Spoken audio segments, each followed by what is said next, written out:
This is Wagner. Wagner bercerita tentang pertumbuhan ekonomi lah. Maknanya jika ekonomi itu berkembang dengan baik, bermakna perbelanjaan kerajaan juga akan turut meningkat disebabkan oleh tekanan masyarakat. Ekonomi semakin baik, masyarakat dia menuntut untuk 3 perkara ni. Dari segi perkhidmatan sosialnya, dari segi kesihatan, pendidikan, semua nak kena lebih baik, lebih advance dari segi peraturan, keselamatan dan sebagainya. Dan begitu juga dengan sistem ekonomi yang berjalan dalam pasaran ni lah, dia nak lebih baik. So kalau ikutkan Wagner ni, dia punya kesimpulan, selalunya apabila berlaku perkembangan ekonomi, selalunya kita ukur dari segi KDNK, 1% pertambahan pada KDNK bermakna pertumbuhan perbelanjaan kerajaan tu lebih tinggi daripada pertumbuhan KDNK. Okay, yang itu Wagner lah. Next, kita sambung. Yang ni ulang kaji sajalah. Okay, yang kedua adalah hipotesis Angel. Angel ni yang kita lihat dari segi bagaimana pertumbuhan saiz sektor kerajaan yang mungkin disebabkan oleh perbelanjaan isi rumah. Ada kena-mengena antara peningkatan terhadap perbelanjaan isi rumah dengan perbelanjaan kerajaan apabila berlaku pada perubahan pada pendapatan isi rumah tersebut. Okay, kalau kita tengok Angel ni, yang dia buat kajian terhadap keluarga-keluarga di Belgium, apabila pendapatan individu itu agak terhad, bermakna hampir kesemua perbelanjaan akan digunakan untuk belanja keperluan sahaja, belanja makan dan minum dan pakaian lah. Tidak ada keperluan-keperluan kepada barang-barang lain. Tapi apabila pendapatan individu semakin baik, semakin bertambah, semakin meningkat, maka akan ada tuntutan terhadap perbelanjaan isi rumah kepada pelanjaan-pelanjaan lain, termasuklah kesihatan, pendidikan, pengangkutan, yang mana perbelanjaan-perbelanjaan lain ini akan disediakan oleh pihak kerajaan dan juga pihak swasta lah. So maknanya ada hubungan positif dari segi pendapatan yang meningkat, dia mencerminkan tentang peningkatan terhadap perbelanjaan kerajaan dan pihak swasta. Yang ini kita boleh tunjuk daripada carta ni lah. Kalau tengok rajah ni, daripada tahun ke tahun, kalau kita tengok belanja keperluan, seperti makanan, pakaian, dia berkurangan bukanlah maksud semakin kurang pakai baju dan makin kurang makan, tak tapi maknanya dari segi peratusan peruntukan daripada perbelanjaan yang dibuat, dia punya makanan tu amount dia semakin sikit disebabkan oleh besarnya pendapatan dia yang bertambah tu. Okay, maknanya ada income lebih yang boleh digunakan untuk tujuan permintaan terhadap pengangkutan yang lebih baik dan juga perubatan serta pendidikan lah. Kalau kita tengok belanja-belanja ni semua perlu disediakan oleh pihak kerajaan, yang mana dia akan menyebabkan perbelanjaan kerajaan tu akan terus meningkat dan terus meningkat. So sebenarnya ada kena-mengena di antara, kalau kita lihat kepada perbelanjaan kerajaan ni dengan income per kapita. Kalau kita tengok macam mana kita nak mengukur income per kapita ni sebenarnya, semua orang tahu kan income per kapita? Yang ini mengukur kepada pendapatan isi rumah. Okay? Ini kalau pendapatan isi rumah tinggi, dia mencermin bahawa saiz sektor awam itu sebenarnya besar. Okay? So kalau kita tengok video ni, kita tengok sikit lah tentang income per kapita.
Kalau kita tengok macam ni. Income per kapita kalau dekat dalam dunia ni sebenarnya kebanyakan ahli ekonomi dia nak mengukur tentang bagaimana pendapatan isi rumah sebenarnya dia memberi cermin terhadap pertumbuhan ekonomi dan juga bagaimana saiz perbelanjaan kerajaan. Kalau kita tengok dari segi value income per kapita penduduk-penduduk dekat negara-negara tertentu, yang ni kamu boleh nampak income per kapita bagi isi rumah di Switzerland you bayanglah sampai 64 USD lah. Kalau kita kat Malaysia tak tahu lah ranking ke berapa. Yang ini maknanya dia mengikut kepada kedudukan ekonomi yang lebih baik, lebih kaya. Kita akan nampaklah gaji-gaji yang diterima oleh isi rumah secara puratanya lebih kurang macam ni lah. Kalau kita tengok Malaysia, sebab tu kita kata kalau kerja dekat Singapura dia mewah. Tengok dia dalam ranking negara-negara maju kan. Kalau kita tengok dekat siapa yang nak kerja kat Qatar, tu semua income dia tinggi sikit lah. Kalau Malaysia, mana Malaysia? Tak jumpa lagi lah. Kerja kat Brunei pun mewah juga gaji.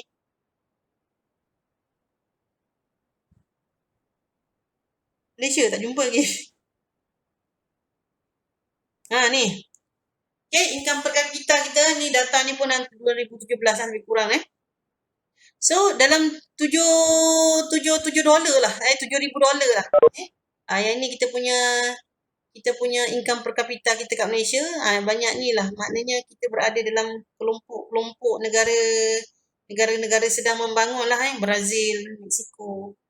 So kita boleh gambarkan dari segi income per kapita ni, dia ada kena-mengena dengan kita punya saiz sektor awam.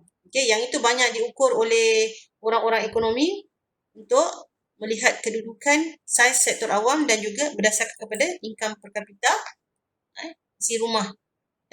Sebenarnya daripada hipotesis Angel ni juga kita dikembangkan oleh Borcherding yang melihat bagaimana barang awam itu dari segi nilai value dia kepada isi rumah ataupun pengguna, dia mengukur dari segi nilai keanjalan.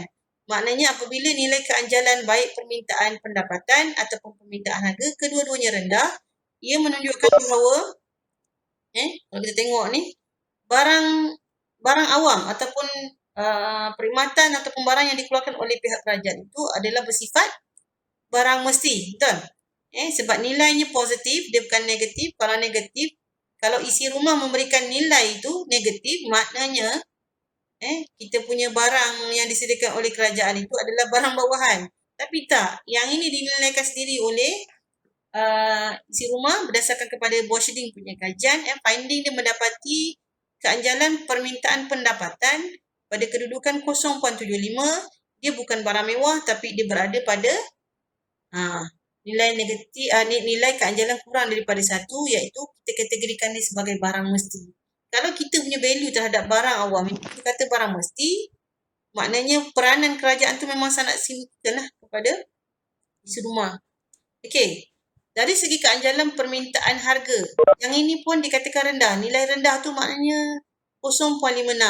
Kalau kita tengok dari segi keanjalan permintaan, ikutkan value dia ni semua negatif. Tapi negatif, dia tidak mempengaruhi apa-apa ni lah, sebab dia keanjalan permintaan ni, hukum permintaan tu memang nilai dia negatif.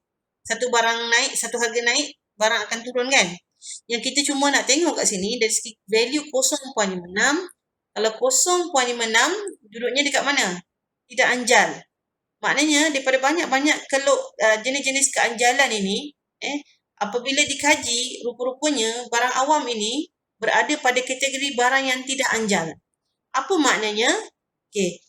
Kalau kita tengok dari segi perubahan harga, apabila kita katakanlah kalau kata kerajaan ni dia mengenakan harga terhadap perkhidmatan ataupun barang yang dikeluarkan, sekiranya kerajaan meningkatkan harga ataupun daripada dulu tak ada harga tapi tiba-tiba meletakkan harga ataupun meningkatkan harga, tengok macam mana tindakan isi rumah. Dia hanya mengubah sedikit saja. Maknanya peningkatan harga yang lebih banyak, dia tidak menjejaskan terlalu banyak dari segi permintaan isi rumah terhadap barang awam. So yang ini yang kita valuekan ni. Maknanya kerajaan tu dari segi penyediaan dan pengeluaran barang awam tu dia memang kena ada lah. Sebab kita tidak menilai dia sebagai anjal, anjal satu ataupun anjal sempurna. Kalau anjal ni maknanya kita rasa biasa-biasa je lah barang awam ni. Kita tak rasa dia penting sangat pun. Dan kita juga tidak meletakkan kita punya nilai sebagai tidak anjal sempurna. Maknanya mesti ada. Yang ni kalau dengan Adam Smith ni memang dia kena ni lah. Sebab kita kata pasaran kita patutnya digerakkan oleh ekonomi semata-mata. Tak perlu ada penyediaan oleh sektor awam. Okey. Seterusnya, hipotesis Bauman. Yang ini kita belum belajar lagi. Hari tu kita berhenti sampai pada 2 hipotesis tu. Kemudian Bauman ini bercerita juga tentang akhirnya tentang perbelanjaan kerajaan yang akan mempengaruhi pertumbuhan saiz sektor awam. Tetapi dari segi faktor apa perbelanjaan itu ditingkatkan? Okey, kalau Bauman ni dia lebih kepada kajiannya tentang pertumbuhan yang tidak seimbang antara sektor swasta dengan sektor awam lah. Dia mengkaji tentang perbezaan dari segi produktiviti. Terdapat 2 produktiviti dalam ekonomi yang mana menurut Bauman produktiviti tinggi apabila dia punya production tu lebih progresif dan adanya teknologi. Yang ini kebanyakannya kita kata banyak di peringkat swasta lah. Tetapi kalau produktiviti rendah, dia tidak progresif dan kurangnya teknologi. So, apabila ada 2 keadaan produktiviti ni, kedua-duanya akan mempengaruhi upah. Kita tahu dalam pasaran kita ada pasaran swasta dan ada pasaran sektor awam. Dan selalunya kita kata pasaran sektor swasta ni lebih produktif lah, lebih tinggi. Sebab ada produktiviti, ada progresif dan juga dengan bantuan teknologi. Sebab kita nampak barang yang dikeluarkan tu semakin meningkat dari segi pengeluaran, tetapi dari segi kosnya rendah, dia lebih produktif lah. Sedangkan kalau kita bandingkan upah bila bekerja di peringkat swasta, kalau besok kamu kerja ni dengan grade kamu dapat ijazah ni, maknanya kamu bandingkan dari segi upah saja, kita tahu dah kalau kita kerja dekat swasta maknanya upah kita lebih mahal. Sebab dari segi produktiviti lah, kerja dia pun teruk lagi lah. Tapi kalau dari segi sektor awam ni, kalau kita bandingkan dengan level kamu besok keluar, gajinya mungkin jauh lebih rendah lah. Sebab apa? Mungkin kita kata produktivitinya kurang progresif disebabkan kita tidak menggunakan teknologi sangat untuk membantu kita dari segi nak deliver kita punya servis. Sebenarnya apa yang menyebabkan ada tanggapan yang sektor awam ni selalunya kurang produktiviti, sebab apa? Kita ni banyak kepada human touch, human base. Apa-apa servis, kita tidak berhubung dengan robot dan mesin. Tapi kita jumpa kaunter je, kita jumpa orang. Sama ada orang itu dari segi attitude-nya, etika kerjanya baik, maka baiklah yang dicerminkan untuk sektor awam. Tapi kalau etika kerjanya tidak baik, yang itu akan mencerminkan juga tidak produktiviti kepada sektor awam. So, maknanya sangat-sangat dipengaruhi oleh manusia itu sendiri. Sebab tu kita punya bahagian upah untuk sektor awam pun dia tak terlalu tinggi berbanding sektor swasta. So, tapi bagi sektor awam ni, dia tak boleh juga nak letakkan gaji terlalu rendah. Jauh beza dia dengan gap dengan pihak swasta. Kerana apa? Dia tidak akan menarik minat isi rumah ataupun buruh untuk bekerja di peringkat kerajaan lah. Semua nak kerja swasta sebab gaji besar. Yang ini adalah salah satu contoh kenapa dikatakan sebagai tidak produktif di peringkat sektor awam itu sendiri. Kalau kita ada mesin pun, kita ada pistol yang ada senjata canggih macam mana pun, kita masih lagi memerlukan human untuk kontrol semua benda-benda tu. Maknanya ada faktor manusia lah. Dari segi nak membuat analisis dan sebagainya. So, maknanya kita masih lagi menggunakan buruh. Dan itu yang menyebabkan kita banyak bergantung kepada etika kerja, kaki tangan. Kalau lebih baik kaki tangan tu lebih bagus dari segi produktiviti. So, yang ini yang dibincangkan oleh Bauman tentang upah buruh ini akan memberi tekanan kepada sektor kerajaan. Apabila kita nak letakkan kepada satu-satu jawatan, satu position, maknanya dia kena tengok pihak swasta kalau untuk level degree ni berapa ribu gaji yang ditawarkan.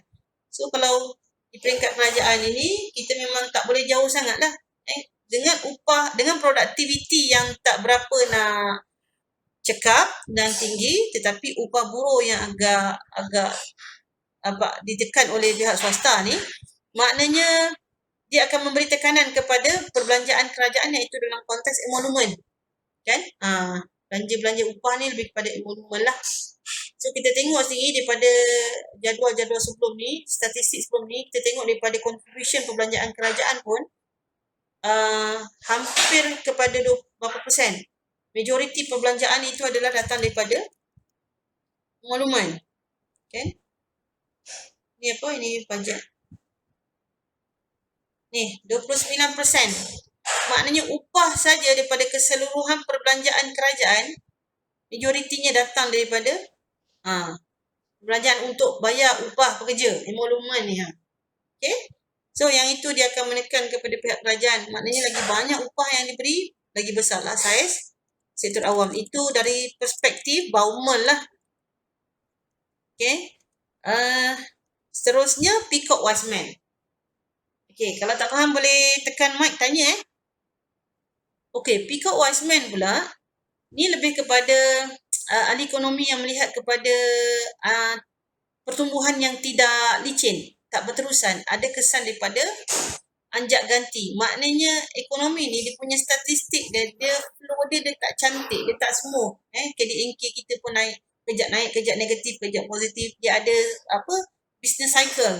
Ada kala dia berada di tempat yang paling tinggi, puncak, peak, ataupun dia boleh berada pada keadaan paling kemelisitan ataupun paling dasar sekali. Kalau kita belajar dalam ekonomi dulu, kita dah belajar tentang business cycle kan.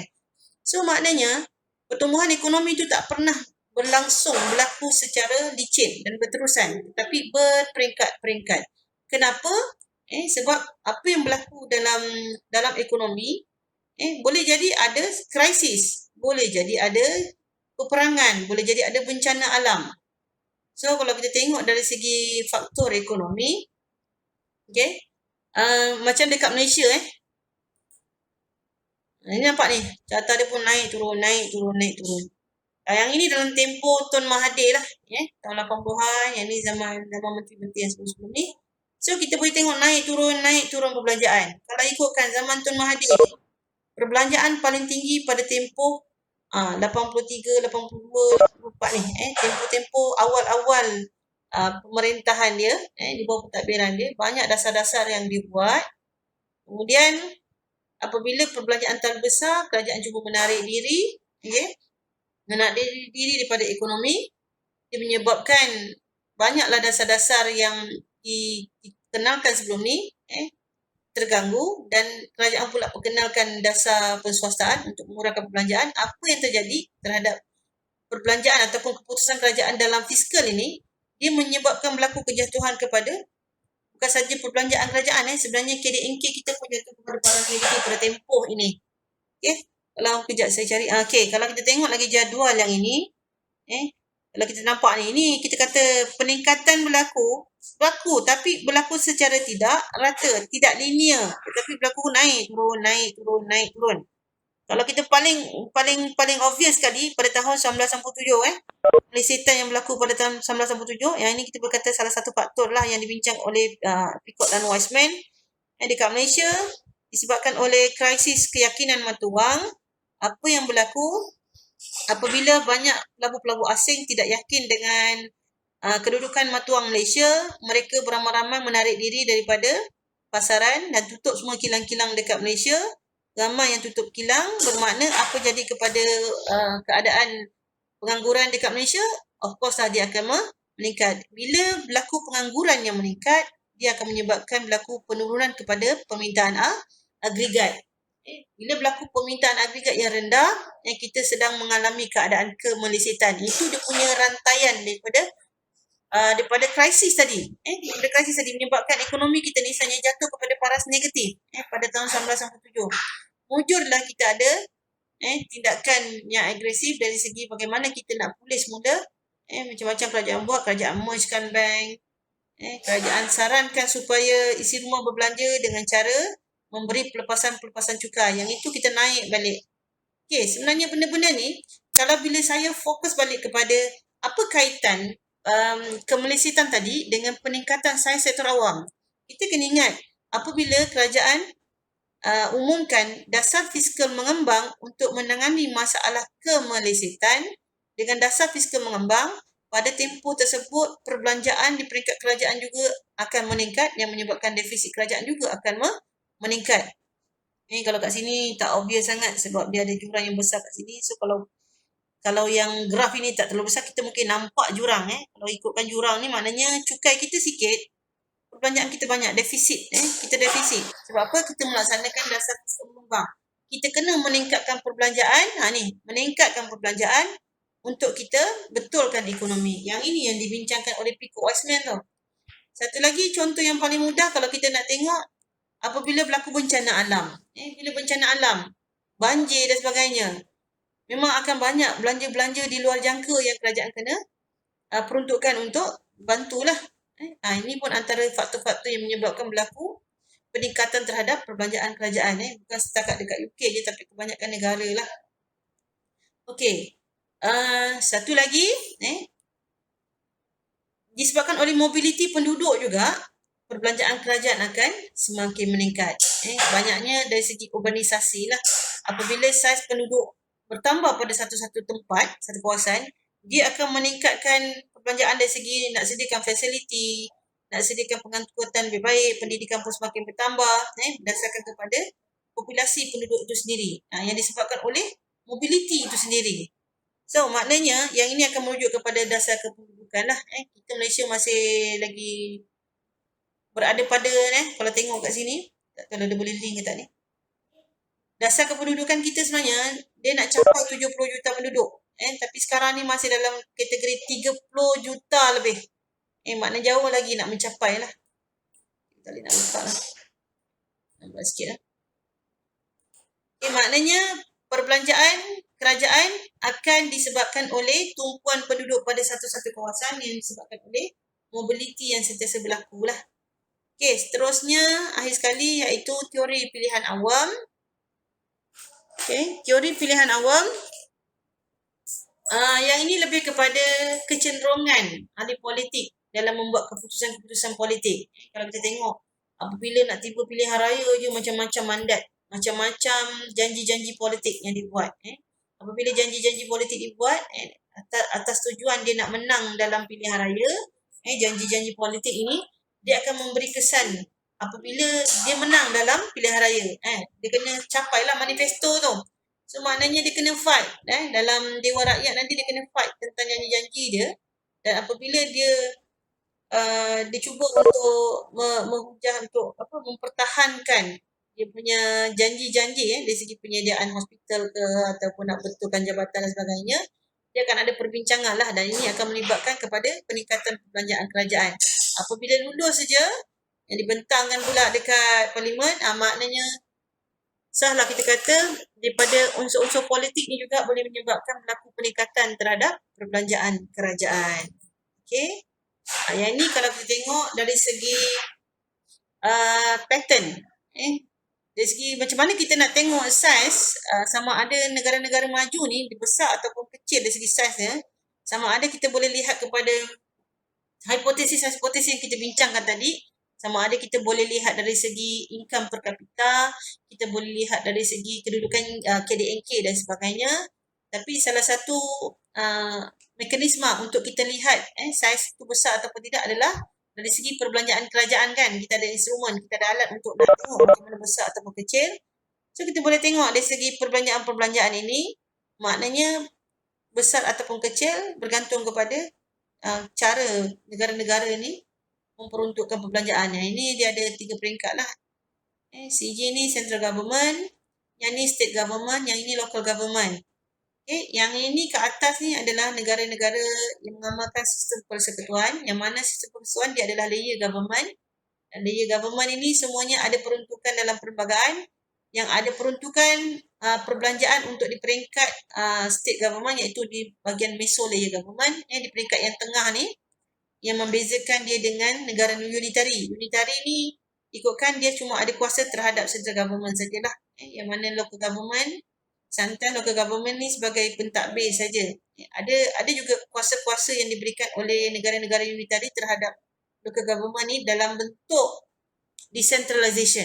Dia beri kuasa yang tidak kekal, tidak ada dalam perlembagaan tapi diperuntukkan dalam statut-statut negara inilah local government Dia boleh tarik balik, dia boleh beri.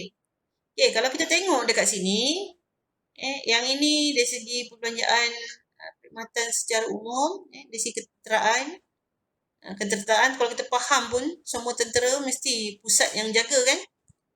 Tapi ada negara-negara yang dia agihkan kepada peringkat-peringkat lain. Okey.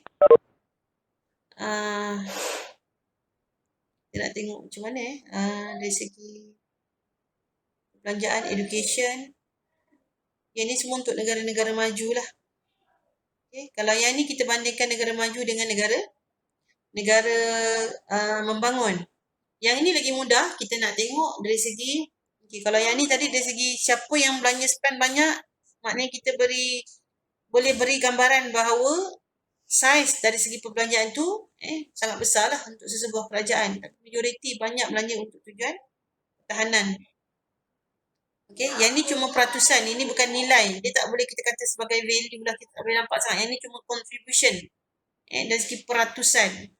Ni campur-campur semua dia akan jadi satu. So kalau kita nak tengok value yang sebenar adalah bagusnya kita tengok dalam bentuk nilai mata wang lah. Okey, macam ni. Yang ini pun saya rasa ini pun 100% juga ni, peratusan. Okey, kalau kita tengok dari segi cukai, dari segi kuasa cukai ni sebenarnya pun mempengaruhi perbelanjaan kan. Jika kita ada kuasa cukai yang lebih banyak, mungkin dari segi perbelanjaan kita lebih baik. Dan dari segi saiz pun dia akan mempengaruhi, maknanya lebih besar. Okey, dekat atas ni negara industri, bawah ni negara-negara membangun. Ada juga Malaysia kat sini. Kalau kita tengok dari segi agihan cukai, kita ada cukai pendapatan. Cukai pendapatan ni pun banyaklah pecahan. Yang ni maknanya dikutip oleh lembaga hasil lah kalau di Malaysia. Cukai harta ni pun ada banyak 3 peringkat kan. Harta, yang ni GST lah. Kalau kita tengok dari segi income tax dekat Malaysia, macam mana kita nak analisis? Kalau kita ada data tentang hasil cukai, kita nak tengok dari segi saiz, kita nak bandingkan lah, katakan kita nak bandingkan dari segi saiz sektor state government, local government dengan central government, kita boleh tengok dari segi kuasa cukai.